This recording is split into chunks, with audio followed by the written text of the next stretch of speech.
안녕하십니까, 여러분. 오늘 이 시간에는 주식시장을 분석하는 가장 강력한 도구 중 하나인 엘리엇 파동 이론에 대해 깊이 있게 다뤄보려고 합니다. 많은 투자자분들이 차트를 보면서 지금이 매수 시점일까, 매도 시점일까라는 고민을 하십니다. 바로 이러한 고민에 대한 해답을 제시해 줄 수 있는 분석 도구이며 분할 매수와 분할 매도의 중요한 요건입니다. 엘리엇 파동과 겐의 각도 이론의 결합으로 상승과 하락을 각각 5파동으로 보는 관점입니다. 이것은 엘리엇 파동 이론과 겐의 각도 이론의 확장된 해석으로 더욱 정교한 시장 분석을 가능하게 합니다. 이제 본격적으로 상승 5파동에 대해 알아보겠습니다. 상승 5파동은 주가가 상승하는 과정을 5단계로 나눈 것입니다. 각 파동은 고유한 특성과 시장 심리를 반영하고 있으며 이를 정확히 이해하면 매매 타이밍을 크게 개선할 수 있습니다. 상승 제1파동은 하락장이 끝나고 새로운 상승장이 시작되는 시점입니다. 2단계에서는 대부분의 투자자들이 여전히 비관적입니다. 앞선 하락장의 상처가 아직 아물지 않았기 때문이죠. 뉴스에서는 여전히 부정적인 소식들이 나오고 많은 전문가들도 추가 하락을 경고합니다. 그러나 이 시점에 주가는 조용히 바닥을 다지고 상승하기 시작합니다. 매수 세력은 주로 펀더멘털을 중시하는 장기 투자자들입니다. 이들은 주가가 저평가되었다고 판단하고 차근차근 물량을 모읍니다. 거래량은 아직 크지 않으며 상승폭도 제한적입니다. 평균적으로 이전 하락폭의 3040%를 회복하는 정도입니다. 제1파동의 핵심 특징은 의심 속의 상승입니다. 대부분의 투자자들은 이것을 단순한 반등 정도로 생각하고 매도 기회로 활용합니다. 실제로 제1파동이 진행되는 동안 데드캣 바운스라는 용어가 자주 언급됩니다. 하지만 차트를 자세히 보면 저점이 높아지고 거래량이 서서히 증가하는 징후를 발견할 수 있습니다. 투자 전략으로는 이 시기에 보수적으로 접근하되 리스크를 감수할 수 있다면 분할 매수를 시작하는 것이 좋습니다. 제1파동이 끝나면 제2파동이 나타납니다. 이것은 조정파동으로 많은 투자자들을 좌절시킵니다. 막 상승이 시작되었다고 생각했는데 다시 가격이 떨어지기 시작하는 것이죠. 제2파동은 전형적으로 제1파동 상승분의 5062%를 되돌립니다. 때로는 최대 78%까지도 하락할 수 있습니다. 이 시기의 시장 심리는 극도로 약세입니다. 역시 반등에 불과했구나. 더 떨어질 것 같다는 생각이 지배적입니다. 언론에서는 다시 부정적인 뉴스를 쏟아내고 SNS에는 공포가 확산됩니다. 제1파동에서 매수했던 투자자 중 상당수가 이 시점에 손절매를 합니다. 하지만 제2파동의 핵심은 절대 제1파동 시작점 아래로는 내려가지 않는다는 것입니다. 이것이 진짜 상승장인지 아닌지를 구분하는 결정적 기준입니다. 만약 제1파동 시작점을 깨고 내려간다면 그것은 진정한 상승장이 아니었던 것입니다. 투자 전략으로는 제2파동은 매수 기회입니다. 특히 겐의 각도 이론으로 5062% 구간에서 반등 신호가 나타나면 적극적으로 매수에 나서야 합니다. 제3파동은 5개의 상승 파동 중 가장 강력하고 수익성이 높은 구간입니다. 이 파동에서는 주가가 폭발적으로 상승하며 대부분의 투자자들이 비로소 상승장임을 인식하기 시작합니다. 제3파동의 상승폭은 통상 제1파동의 1.618배에서 2.618배에 이릅니다. 피보나치 확장 비율이 정확히 들어맞는 구간이죠. 시장 심리는 회의에서 확신으로 바뀝니다. 뉴스에서는 긍정적인 소식들이 쏟아지고 애널리스트들은 목표 주가를 상향 조정합니다. 기업의 실적 개선 소식, 신제품 출시, 산업 전망 개선 등의 호재들이 줄을 잇습니다. 이제 일반 투자자들도 시장에 뛰어들기 시작합니다. 제3파동의 특징 중 하나는 조정이 매우 짧고 얕다는 것입니다. 주가가 조금 떨어지면 바로 저가 매수 심리가 작동하여 다시 상승합니다. 이때 기관 투자자들도 적극적으로 매수에 나섭니다. 이 구간에서 주의해야 할 점은 과도한 욕심입니다. 제3파동이 영원히 지속될 것 같은 착각에 빠지기 쉽습니다. 하지만 모든 상승에는 끝이 있습니다. 투자 전략으로는 제3파동 초입에 충분한 포지션을 확보하는 것이 중요합니다. 제2파동 저점에서 매수했다면 큰 수익을 올릴 수 있습니다. 다만 막판에 뛰어드는 것은 위험합니다. 제3파동 후반부에 진입하면 곧 이어지는 제4파동 조정에 물릴 수 있기 때문입니다. 제4파동 건전한 조정의 시간. 제3파동의 급등 이후에는 제4파동 조정이 찾아옵니다. 이것은 건전한 시장 조정으로 과열된 시장을 식히고 다음 상승을 위한 에너지를 축적하는 과정입니다. 제4파동은 제3파동 상승분의 23.638, 2%를 되돌리는 것이 일반적입니다. 제2파동보다는 조정폭이 작습니다. 이 시기의 시장 심리는 복잡합니다. 일부 투자자들은 고점을 찍었다고 생각하며 매도하지만 다른 투자자들은 조정은 매수 기회라고 믿으며 대기합니다. 뉴스는 여전히 긍정적이지만 일부 경고성 기사들도 나타나기 시작합니다. 전문가들 사이에서도 의견이 갈립니다. 제4파동의 형태는 다양합니다. 단순한 수평 박스권 조정일 수도 있고 삼각수렴 패턴을 그릴 수도 있습니다. 때로는 복잡한 조정 패턴을 보이며 투자자들을 혼란스럽게 만듭니다. 하지만 중요한 것은 제4파동이 절대로 제1파동 고점 아래로 내려가지 않는다는 원칙입니다. 제4파동은 추가 매수의 마지막 기회입니다. 특히 피보나치 되돌림 38.2% 구간에서 지지를 받고 반등한다면 강한 매수 신호입니다. 이 구간에서 포지션을 늘리고 제5파동 상승을 준비하는 것이 현명합니다. 다만 제1파동 고점을 깨고 내려간다면 즉시 손절해야 합니다. 제5파동 마지막 상승과 경고 신호. 제5파동은 상승 사이클의 마지막 단계입니다. 주가는 다시 한번 상승하지만 제3파동만큼 강력하지는 않습니다. 제5파동의 상승폭은 보통 제1파동과 비슷하거나 약간 큰 정도입니다. 이 파동에서는 대부분의 투자자들이 강한 낙관론에 빠져 있으며 시장은 축제 분위기입니다. 하지만 차트를 자세히 보면 경고 신호들이 나타나기 시작합니다. 첫째, 거래량이 제3파동 때보다 감소합니다. 이것은 매수 동력이 약해지고 있음을 의미합니다. 갭 상승이 빈번해지지만 갭을 메우는 경우도 늘어납니다. 넷째, 개인 투자자들의 신용 융자가 급증합니다. 이것은 마지막 황소가 들어왔다는 신호로 곧 반전이 올 수 있음을 시사합니다. 다섯째, 변동성이 증가합니다. 일중 등락폭이 커지면서 불안정성이 높아집니다. 제5파동은 종종 막차를 타려는 투자자들에 의해 추진됩니다. 이들은 높은 가격에 매수하게 되고 곧 이어질 하락장에서 큰 손실을 입을 위험이 있습니다. 투자 전략으로는 제5파동에서는 차익 실현을 준비해야 합니다. 욕심을 버리고 단계적으로 매도하는 것이 현명합니다. 제5파동 후반부에 새로 매수하는 것은 절대 금물입니다. 이제 하락 5파동에 대해 알아보겠습니다. 전통적인 엘리엇 파동 이론에서는 하락을 3파동으로 보지만 실제 시장에서는 하락도 5파동 구조로 나타나는 경우가 많습니다. 특히 강력한 하락장에서는 5파동 하락 구조가 명확하게 관찰됩니다.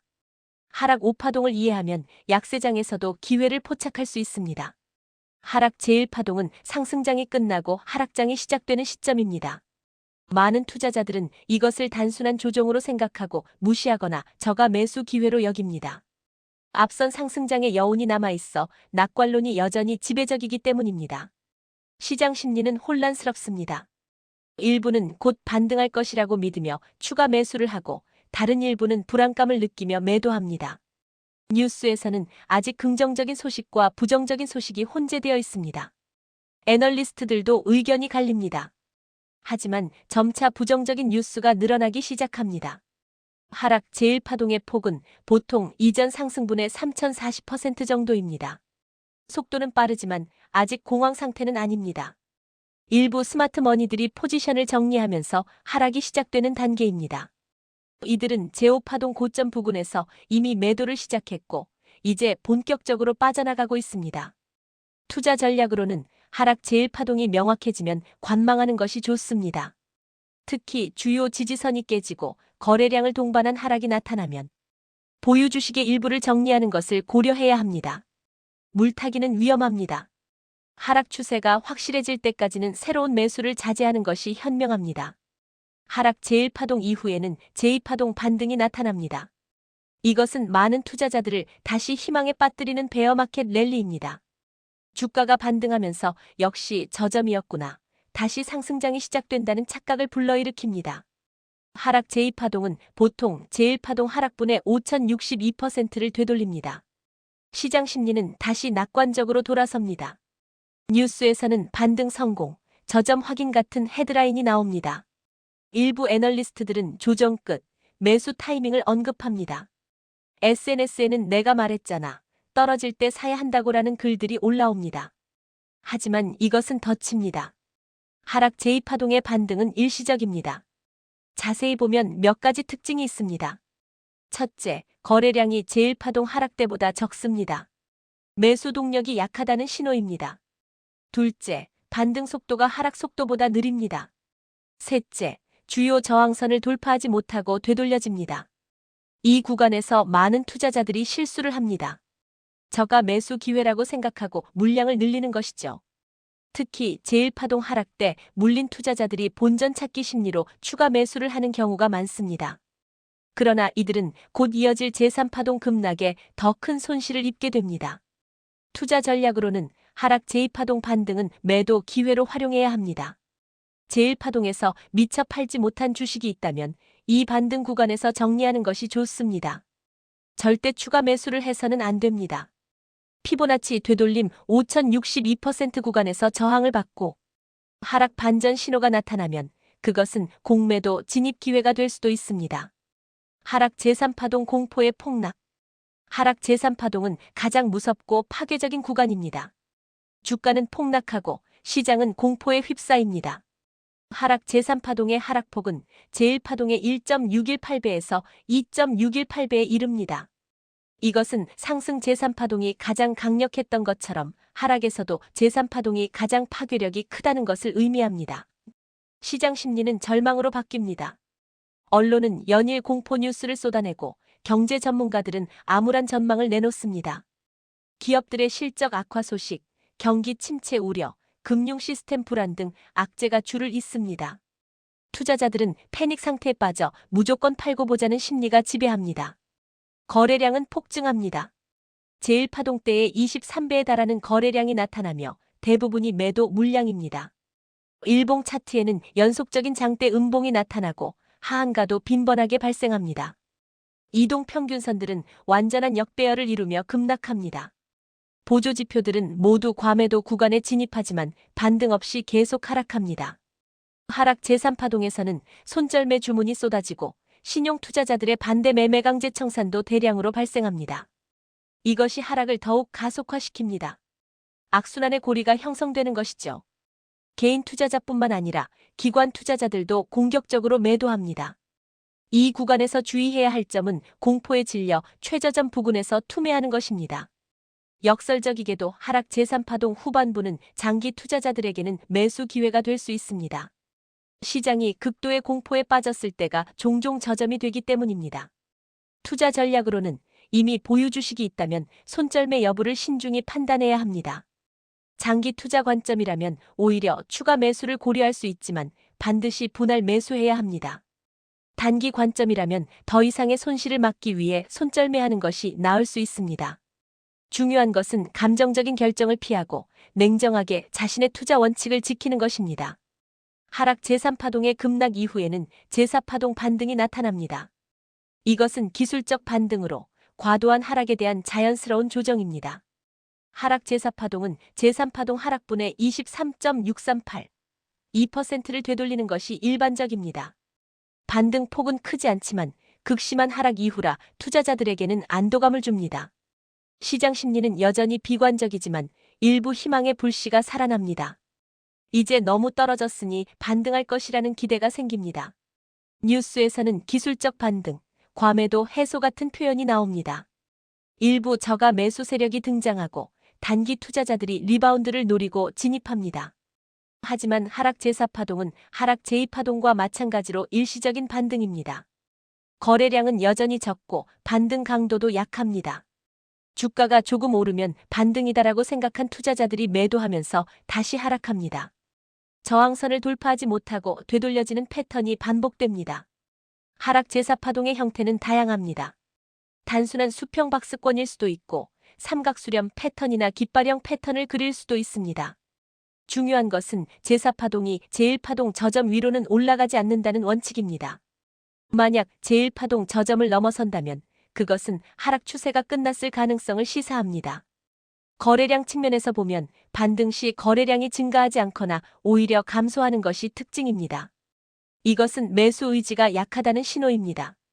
또한 보조지표들을 보면 과매도에서 벗어나 중립 구간으로 돌아오지만 과매수 구간까지는 올라가지 못합니다. 투자 전략으로는 하락 제4파동 반등은 매도나 공매도 기회로 활용해야 합니다. 제3파동 급락에 놀라 팔지 못한 주식이 있다면 이 반등 구간에서 정리하는 것이 좋습니다. 단기 트레이더라면 반등 구간에서 공매도 포지션을 잡을 수 있습니다. 다만 포지션 크기는 작게 가져가고 손절매 라인을 명확히 설정해야 합니다. 하락 제5파동은 하락 사이클의 마지막 단계입니다. 주가는 다시 한번 하락하지만 제3파동만큼 강력하지는 않습니다. 하락폭은 제1파동과 비슷하거나 약간 큰 정도입니다. 이 파동에서는 마지막 남은 투자자들까지 항복 매도를 하면서 바닥이 형성됩니다. 시장 심리는 극도로 비관적입니다. 주식은 끝났다. 더 이상 투자할 가치가 없다는 분위기가 팽배합니다. 언론은 파산, 도산, 대공황 같은 극단적인 단어들을 사용합니다. 개인 투자자들은 주식 시장을 떠나고 SNS에는 주식 관뒀다는 글들이 올라옵니다. 그러나 차트를 자세히 보면 바닥 신호들이 나타나기 시작합니다. 첫째, 거래량이 제3파동 때보다 감소합니다. 이것은 매도 물량이 소진되고 있음을 의미합니다. 둘째, 다이버전스가 나타납니다. 주가는 신저가를 경신하는데 RSI나 MACD 같은 보조지표는 오히려 상승하는 현상입니다. 이는 하락 추세의 약화를 암시합니다. 셋째, 하락 속도가 느려집니다. 제3파동의 급락과 달리 제5파동은 상대적으로 완만하게 하락합니다. 넷째, 투매 이후 빠른 반등이 나타나기 시작합니다. 다섯째, 악재에도 주가가 더 이상 크게 반응하지 않습니다. 이것은 악재 둔감으로 바닥이 가까웠다는 신호입니다. 하락 제5파동은 종종 클라이맥스 셀링으로 마무리됩니다. 마지막 남은 투자자들까지 모두 항복하면서 대량 매도가 나옵니다. 거래량이 일시적으로 급증하지만 이후 급격히 감소합니다. 이것이 바로 바닥의 신호입니다. 모든 사람이 팔 만큼 팔았고 더 이상 팔 사람이 없는 상태가 되는 것이죠. 투자 전략으로는 하락 제5파동은 역설적으로 매수 기회입니다. 특히 다이버전스가 명확하게 나타나고 거래량이 급증했다가 급감하는 패턴이 보이면 분할 매수를 시작할 수 있습니다. 다만 최저점을 맞추려고 하지 말고 바닥 확인 후 반등이 시작되는 시점에 진입하는 것이 안전합니다. 떨어지는 칼날을 잡지 말라는 격언을 명심해야 합니다. 엘리엇 파동 이론을 실전에 적용할 때 가장 어려운 부분은 현재 시장이 어느 파동에 있는지 정확히 판단하는 것입니다. 파동 카운팅은 기술이자 예술입니다. 여러 시간대의 차트를 함께 보면서 큰 그림과 작은 그림을 동시에 파악해야 합니다. 먼저 주봉이나 월봉 같은 장기 차트에서 큰 파동을 파악하고 그 다음 일봉, 시간봉으로 내려오면서 세부 파동을 확인합니다. 각 파동은 다시 더 작은 5파동으로 나뉘는 프랙탈 구조를 가지고 있기 때문입니다. 이것을 파동 속의 파동이라고 합니다. 엘리엇 파동 이론을 적용하면서 투자자들이 자주 저지르는 실수들이 있습니다. 첫째, 파동을 억지로 끼워 맞추려는 시도입니다. 시장이 항상 완벽한 5파동 구조를 보이는 것은 아닙니다. 때로는 파동이 복잡하게 전개되거나 예상과 다른 패턴을 보일 수 있습니다. 이럴 때는 무리하게 파동을 카운팅하기보다 관망하는 것이 낫습니다. 둘째, 제5파동 말기에 뛰어드는 실수입니다. 제5파동은 모든 사람이 낙관적일 때이므로 뛰어들고 싶은 유혹이 큽니다. 하지만 이미 상승이 많이 진행된 상태이므로 위험합니다. 남들이 탐욕스러울 때 두려워하라는 워렌 버핏의 조언을 기억해야 합니다. 셋째, 조정파동을 상승파동으로 착각하는 실수입니다. 특히 제2파동이나 제4파동의 반등을 새로운 상승의 시작으로 오해하는 경우가 많습니다. 이를 피하려면 반등의 강도, 거래량, 보조지표 등을 종합적으로 판단해야 합니다. 넷째, 감정에 휩쓸리는 실수입니다. 시장이 극도의 공포나 탐욕에 빠져 있을 때 자신도 모르게 그 감정에 동조하게 됩니다. 하지만 성공적인 투자는 대중과 반대로 움직일 때 이루어지는 경우가 많습니다. 냉정함을 유지하는 것이 중요합니다. 다른 분석 기법과의 결합. 엘리엇 파동 이론은 다른 기술적 분석 기법들과 결합할 때 더욱 강력해집니다.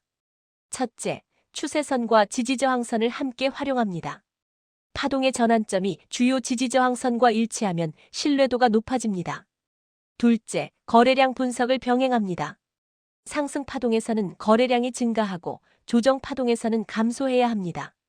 만약 상승하는데 거래량이 감소한다면 경고 신호입니다. 셋째, 캔들 패턴을 관찰합니다.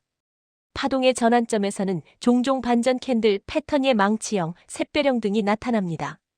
이것은 파동 전환의 신호가 될 수 있습니다. 넷째, 펀더멘털 분석도 간과하지 않습니다. 기업의 실적, 산업 동향, 거시경제 지표 등이 파동 이론과 일치할 때 투자 확신을 높일 수 있습니다. 예를 들어 제3파동 상승이 실적 개선과 함께 온다면 더욱 강력한 신호입니다. 시장은 무작위로 움직이는 것처럼 보이지만 그 안에는 분명한 패턴과 리듬이 존재합니다. 이것을 이해하고 활용할 수 있다면 여러분의 투자 성과는 크게 개선될 것입니다. 각 파동은 고유한 특성과 시장 심리를 반영합니다. 제1파동의 조심스러운 시작, 제2파동의 시험, 제3파동의 폭발적 상승, 제4파동의 건전한 조정, 그리고 제5파동의 마지막 고조. 하락에서도 마찬가지입니다. 각 파동의 특성을 이해하고 현재 시장이 어느 파동에 있는지 파악할 수 있다면 언제 매수하고 언제 매도해야 할지 더 명확해집니다. 하지만 기억하십시오. 엘리엇 파동 이론은 만능이 아닙니다. 이것은 하나의 도구이며 다른 분석 기법들과 함께 사용될 때 더욱 효과적입니다. 또한 철저한 리스크 관리가 반드시 수반되어야 합니다. 손절매 라인을 설정하고 분할 매매를 하며 자신의 위험 감수 능력 범위 내에서 투자해야 합니다. 가장 중요한 것은 꾸준한 학습과 연습입니다. 과거 차트를 보면서 파동을 카운팅해보고 실시간 시장에서 파동을 추적해 보십시오. 처음에는 어렵고 혼란스러울 수 있지만 시간이 지나면서 점차 익숙해질 것입니다. 투자 일지를 작성하면서 자신의 판단이 맞았는지 틀렸는지 기록하고 실수로부터 배우십시오. 시장은 항상 변화하고 예측 불가능한 요소들이 많습니다. 하지만 인간의 집단 심리는 놀랍도록 일관된 패턴을 보입니다. 공포와 탐욕, 희망과 절망의 사이클은 계속 반복됩니다. 엘리엇 파동 이론은 바로 이러한 인간 심리의 패턴을 차트에서 읽어내는 방법입니다. 마지막으로 당부드리고 싶은 말씀은 투자는 마라톤이지 단거리 달리기가 아니라는 것입니다. 빨리 부자가 되려고 무리하지 마십시오. 꾸준히 공부하고 신중하게 투자하며 장기적인 관점을 유지하십시오. 엘리엇 파동 이론은 여러분의 그러한 여정에 훌륭한 동반자가 될 것입니다. 오늘 방송이 여러분의 투자에 실질적인 도움이 되기를 바랍니다. 다음 시간에도 더욱 유익한 정보로 찾아뵙겠습니다.